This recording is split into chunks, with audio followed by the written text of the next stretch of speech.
Halo, halo, apa kabar? Assalamualaikum warahmatullahi wabarakatuh. Selamat menikmati akhir pekan dan saya mengingatkan kalau Anda masih bisa menikmati akhir pekan ini bersama keluarga, daitolan atau sahabat-sahabat, Anda mesti banyak bersyukur ya karena saudara-saudara kita sekarang ini yang ada di Aceh, Sumatera Utara dan juga Sumatera Barat ini betul-betul sedang menderita. Dan ini saya akan mengajak Anda untuk mengupdate berbagai peristiwa seputar bencana di Sumatera. Nah, fokusnya adalah soal Bupati Aceh Selatan Mirwan MS yang sudah dicopot dari jabatannya sebagai Ketua Dewan Pimpinan Cabang Partai Gerindra. Ini dia rupanya selain menjadi bupati di eh, Aceh Selatan, dia juga sekaligus Ketua DPC Partai Gerindra, Ketua Dewan Pimpinan Cabang Partai Gerindra. Mirwan saat ini tuh mendapat sorotan yang sangat luas dan caci maki di media sosial karena dia justru malah meninggalkan rakyatnya itu yang saat ini sedang menghadapi bencana dan dia menunaikan ibadah umroh bersama keluarga. Ini sekaligus merayakan ulang tahun istrinya. Keberangkatan Mirwan ke Tanah Suci Mekah ini sangat ironis di tengah bencana banjir bandang yang secara masif melanda wilayahnya menyebabkan dia menyatakan tidak sanggup menangani bencana tersebut. Dan yang lebih mengejutkan lagi ternyata kepergian Mirwan itu dilakukan tanpa izin dari Gubernur Aceh Muzakir Manaf. Dia sudah mengajukan izin tapi izinnya itu ditolak oleh gubernur. Tapi dia tetap berangkat walaupun tanpa izin. Foto-foto Mirwan bersama istrinya Devina sedang menjalankan umroh tersebar di media dan media sosial. Salah satunya saat keduanya mengenakan pakaian ikhram sambil berpandangan mesra di depan Ka'bah. Ini membuat netizen sangat marah. Apalagi kalau kemudian kita kontraskan dengan situasi di lapangan ya ketika warga sedang kesusahan, misalnya mereka susah mencari makan, tidur, tidur di tenda-tenda darurat untuk tempat penampungan, sementara dia berpose mesra bersama istrinya di depan Ka'bah. Sebuah media ini bahkan menyebut Mirwan sebagai bupati geblek. Juru bicara pemerintah Provinsi Aceh menyatakan Gubernur Mualem itu akan segera memberi teguran keras kepada Mirwan. Namun netizen menyuruhkan agar dia sebaiknya dipecat saja sebagai bupati. Jadi tidak cukup hanya dicopot sebagai ketua DPC Gerindra. Sebelumnya, Mualem itu bersuara keras terhadap para bupati yang menyatakan tidak sanggup menangani bencana di daerah. Bahkan secara keras dia menyebut mereka ini sebagai kepala daerah yang cengeng. Dan Mualim bahkan menyatakan sebaiknya mereka mundur saja dan ia akan segera menyiapkan penggantinya. Ketua Komisi 2 DPR RI juga mengecam keras tindakan Mirwan dan menyebut perilakunya sebagai tidak pantas dilakukan oleh seorang kepala daerah ketika rakyatnya sedang berjuang menghadapi bencana, dia malah memilih umroh. Per hari ini, 6 Desember 2025, update-nya ya, pagi ini ya, jumlah korban di Sumatera itu mencapai 883 orang meninggal dunia, dan dalam satu hari ini saja bertambah 47 orang. Jumlahnya diperkirakan masih akan terus bertambah karena masih banyak yang keluarga-keluarga yang melaporkan keluarganya hilang dan sampai sekarang belum ditemukan. Kepergian Mirwan MS ke Tanah Suci dalam situasi darurat bencana ini ya segera berubah menjadi badai besar di ruang publik. Apalagi kemudian dikait-kaitkan dengan posisi dia sebagai Ketua DPC Partai Gerindra yang notabene adalah partainya Presiden Prabowo Subianto. Bukan hanya karena ia berangkat tepat saat atau bersamaan rakyatnya berjuang menyelamatkan diri dari banjir bandang, tetapi dia juga sendiri kan sebelumnya sudah menandatangani surat ketidaksanggupan menangani bencana. Dan surat itu dikirimkan ke pemerintah Provinsi Aceh sebagai penegasan bahwa Pemkab Aceh Selatan itu menyerah menghadapi skala bencana yang sangat besar dan sepenuhnya menyerahkan kepada pemerintahan provinsi untuk penanganannya. Justru pada saat seharusnya dia berada di pusat komando, mendampingi tim SAR, menenangkan warga, atau minimal hadir sebagai simbol kehadiran negara, Mirwan justru malah kabur. Dan dia terlihat mengenakan pakaian ikhram bersama istrinya. Foto-foto itu beredar, itu menjadi kan seperti kobaran api yang disiram bensin. Warganet tidak cuma kecewa, mereka marah besar. Komentar-komentar pedas membanjiri media sosial. Saya seperti biasa tidak akan membacakannya, silakan Anda membaca sendiri ya. dalam banyak kasus kan itu dalam kepala negara atau kepala daerah ketika dia berada di luar kota dan kemudian mendengar terjadi bencana di daerahnya kan mereka pasti akan membatalkan semua kegiatan mereka di luar negeri atau di luar kota itu untuk kembali ke daerahnya. Kalau toh dia menyatakan tidak sanggup tapi dia menunjukkan empati, dia menunjukkan dia memberikan semangat kepada rakyatnya. Harusnya seperti itu. Yang terjadi dia menyatakan tidak sanggup menangani dan kemudian dia kabur tanah suci. Itu kan benar-benar membuat kontras yang luar biasa dan orang tentu saja sangat marah ya. Apalagi foto yang tadi itu ya, selain foto-foto dia kan banyak yang foto-foto dia yang diunggah oleh tour and travel yang dia ikuti bersama rombongan.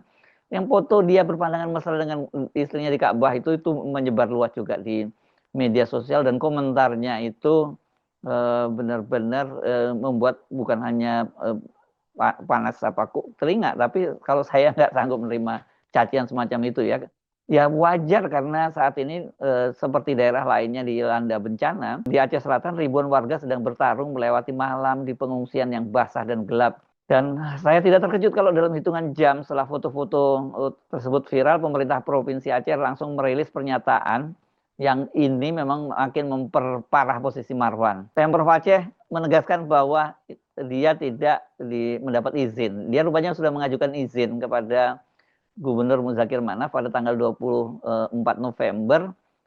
Tetapi karena situasinya, walaupun waktu itu belum terjadi bencana, tapi saat itu tanda-tanda bencana sedang sangat besar karena juga BMKG sudah meramalkan hujan deras mengguyur kawasan itu, ya kemudian Muzakir Manaf tidak mengizinkannya, tetapi ternyata dia justru malah memanfaatkan kesempatan dengan cara dia tidak sanggup menanganinya dan kemudian dia menyerahkan ke Provinsi Aceh untuk menangani dan dia memilih berangkat walaupun tanpa izin gubernur dan kelihatannya kalau momennya itu dia tidak mau melewatkan momen atau mungkin janji dia kepada istrinya untuk merayakan ulang tahun di depan Baitullah. Kan seorang bupati ini setiap kali dia mau berangkat ke luar negeri itu prosedur izinnya sangat ketat ya. Dia harus melewati izin gubernur dan dilaporkan kepada Kementerian Dalam Negeri. Jadi ini adalah pukulan beruntun ya bagi Mirwan ini. Netizen marah, Gubernur Aceh menyatakan tidak memberikan izin akan memberi teguran dan kemudian dia sekarang dicopot oleh Gerindra tempat partai dia bernaung. Dan kalau netizen maunya ini dia juga dicopot sebagai bupati karena dia tidak layak. Saya kira ini nanti tergantung pada Gerindra ya sebagai partai tempat dia bernaung ya karena jelas ini bakal merusak kredibilitas Gerindra setidaknya dalam skala lokal. Tapi kalau di era sekarang dengan media sosial seperti sekarang ini dampaknya bisa nasional. Sikap keras dari Muzakir Manaf, ya ini kita nggak terlalu terkejut karena sebelumnya dia memang sudah secara keras menyebut para bupati yang menyatakan tidak sanggup menangani bencana sebagai pemimpin cengeng. Nah, pernyataan Mirwan yang menyerah lalu disusul kepergiannya ke luar negeri tanpa izin bisa memperkuat persepsi bahwa Mirwan ini telah gagal memenuhi standar kepemimpinan di saat kritis. Tidak lama setelah foto-foto perjalanan umroh Mirwan MS ini viral, struktur pusat Partai Gerindra bertindak cepat. Dalam pernyataan resmi yang disampaikan di Jakarta pada hari Jumat 5 Desember 2025, Sekretaris Jenderal DPP Partai Gerindra Sugiono mengumumkan bahwa Mirwan diberhentikan dari jabatan sebagai Ketua DPC Partai Gerindra Aceh Selatan. Menurut Sugiono, keputusan itu diambil setelah DPP menerima laporan mengenai sikap dan kepemimpinan Mirwan di saat kritis. Dia menyebut bahwa sikap tersebut sangat disayangkan karena dianggap menyalahi tanggung jawab sebagai pemimpin partai sekaligus kepala daerah. Dengan demikian, pencopotan bukan hanya reaksi spontan terhadap kecaman publik, melainkan tindakan formal dari partai dengan mempertimbangkan reputasi dan etika politik. Upaya ini jelas bertujuan untuk meredam kerusakan reputasi partai secara luas, terutama mengingat partai itu sekarang ini ketua umumnya adalah Presiden Prabowo Subianto. Kasus Mirwan ini meledak pada saat yang kurang menguntungkan bagi pemerintahan Prabowo. Sejak banjir besar di Sumatera, di Aceh, Sumatera Utara dan Sumatera Barat meluas kemudian menjadi bencana lintas wilayah, publik tuh mulai mempertanyakan lambannya pemerintah menetapkan status bencana nasional. Penilaian itu diperkuat oleh kurangnya koordinasi dan respon pusat yang dianggap tidak secepat yang diharapkan. Karena Mirwan adalah kader Partai Gerindra dan Ketua DPC, kasus ini mau tidak mau menyeret citra partai dan pemerintahan. Tindakan cepat dari Partai Gerindra mencopot Mirwan bisa dibaca sebagai upaya damage control ya, agar kasus ini tidak menjadi simbol kegagalan kepemimpinan partai di tingkat lokal maupun nasional. Kasus Mirwan muncul dalam konteks yang lebih luas, krisis bencana di Sumatera dan sorotan terhadap respon pemerintah pusat. Beberapa pejabat nasional sempat menyatakan bahwa ini penyebab banjir dan longsor adalah hujannya ekstrim. Komentar yang banyak mendapat kritik dan dinilai sebagai meremehkan faktor struktural dan ekologi. Sementara sejumlah bupati di Aceh dan provinsi lain sudah mulai menyatakan tidak sanggup menghadapi bencana. Ini menunjukkan beban besar dalam penanganan bencana ini. Namun dari semua mereka, kasus Mirwan menurut saya paling menyedot kemarahan publik karena setelah mengakui ketidakmampuannya, dia justru kabur ke Mekah, meninggalkan pemerintah Kabupaten Aceh Selatan tanpa pimpinan yang siap memimpin pemulihan dan penanganan darurat. Mungkin Pak Mirwan merasakan udah saya serahkan pada provinsi gitu ya. Tapi bayangkan wakil bupati, sekda di sana yang ditinggalkan gitu. Kalau ketika ada putusan-putusan penting, dia kan harus tetap berkoordinasi dengan Pak Mirwan ini, Pak Bupati. Tindakan ini memang memperparah kritik terhadap kepemimpinan lokal dan nasional. Jika banyak kepala daerah yang menyatakan sudah menyerah, publik berharap paling tidak mereka tetap hadir lah di tengah warga, memberikan rasa aman. Tapi Mirwan tidak melakukan itu, dan itulah yang membuat kasusnya menjadi simbol kegagalan moral dan administratif. Kasus Mirwan menutup satu babak penting drama politik Aceh yang sedang dilanda bencana. Beberapa hari terakhir, publik menyaksikan sejumlah bupati di Aceh satu persatu menyatakan tidak sanggup menangani dampak banjir besar yang menyapu wilayah mereka. Siapa saja misalnya Bupati Aceh Utara, Bupati Aceh Timur, Bupati Aceh Tengah, ya ini, dan kemudian Bupati Aceh Selatan. Padahal ada tetangga di timur ini ya, Aceh Tamiang, yang yang kerusakannya luar biasa, korbannya juga luar biasa di kawasan ini, tapi tidak terdengar keluhan dari bupatinya. Apa saja ini alasan dari para kepala daerah ini yang menyatakan menyerah ini? Ada yang beralasan minim anggaran, ada yang menyatakan bahwa peralatan mereka terbatas, ada yang meminta provinsi yang turun tangan saja, dan ada pula yang menunggu arahan pemerintah pusat, bahkan menyerahkan ke pemerintah pusat seperti yang dilakukan oleh Bupati Aceh Utara. Fenomena ini saja sudah mengundang kritik karena menunjukkan lemahnya kesiapsiagaan pemerintah daerah dan juga ini standar sebagai seorang leader. Namun di antara semua kepala daerah yang mengaku tidak sanggup, termasuk Bupati Aceh Utara yang menangis-nangis di media sosial beredar itu, nama Mirwan sekarang menjadi paling keras disorot. Bukan hanya karena dia ikut menyampaikan ketidakmampuannya, tetapi karena tindakannya itu yang setelah dia menyatakan nggak sanggup, kemudian dia kabur ke Tanah Suci. Ketika wilayahnya butuh koordinasi, ketika pengungsi memerlukan arahan dan penyelamatan, ketika aparat di lapangan bekerja tanpa tidur, Mirwan, Pak Bupati Aceh Selatan ini, yang juga Ketua DPC Partai Gerindra, justru menghilang dari peredaran. Inilah yang membedakan Mirwan dengan bupati lainnya. Mereka boleh saja dianggap kurang sigap atau lamban mengambil keputusan, cengeng gitu seperti kata Gubernur Aceh, tetapi mereka tetap berada di daerahnya. Mereka tetap mencoba mengatur langkah, tetap hadir sebagai simbol negara dalam keadaan genting. Mirwan tidak, dia bahkan tidak menunggu situasi stabil. Ini kan ini masanya tanggap darurat, tidak ada rapat darurat, tidak ada arahan lapangan, tidak ada komunikasi publik.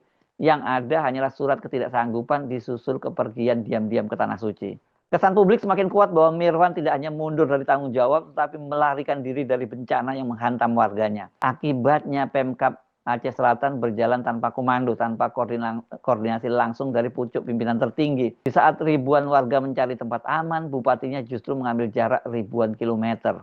Kasus Mirwan menjadi simbol paling telanjang tentang kegagalan pemimpin daerah di masa krisis. Di tengah hiruk pikuk bencana, ketika rakyat membutuhkan suara dan kehadiran seorang pemimpin, Mirwan memilih diam-diam pergi. Dan karena itu kritik publik tidak bisa terhindarkan dan jangan dianggap sepi. Ini bukan lagi sekedar bupati yang menyatakan tidak sanggup. Ini adalah bupati yang menyatakan tidak sanggup lalu kabur meninggalkan rakyatnya. Ini saya kira persoalannya sudah melampaui etika dan administrasi. Ini persoalan moral kepemimpinan. Kasus Mirwan akan diingat bukan hanya sebagai kekhilafan personal, tetapi sebagai pelajaran keras bahwa jabatan publik bukanlah ruang pelarian, melainkan tempat seorang diuji apakah dia benar-benar layak memikul beban rakyatnya. Nah, dari sisi ini pula lah tampaknya tindakan Partai Gerindra segera mencopot Mirwan itu dilihat sebagai ya Gerindra tidak mentolerir tindakan kadernya yang menjadi kepala daerah bersikap seperti itu. Sebab kalau tidak ada tindakan keras dari Partai Gerindra, orang akan melihat ya seperti itulah standar partai yang dipimpin oleh Presiden Prabowo Subianto. Ini betul-betul menjadi tambah benang kusut ya, apalagi sekarang kan pemerintah pusat sendiri juga sedang banyak dikritik oleh terutama para netizen karena dianggap lambat menangani bencana di Sumatera. Saya Subhan Arif, sampai jumpa lagi. Wassalamualaikum warahmatullahi wabarakatuh.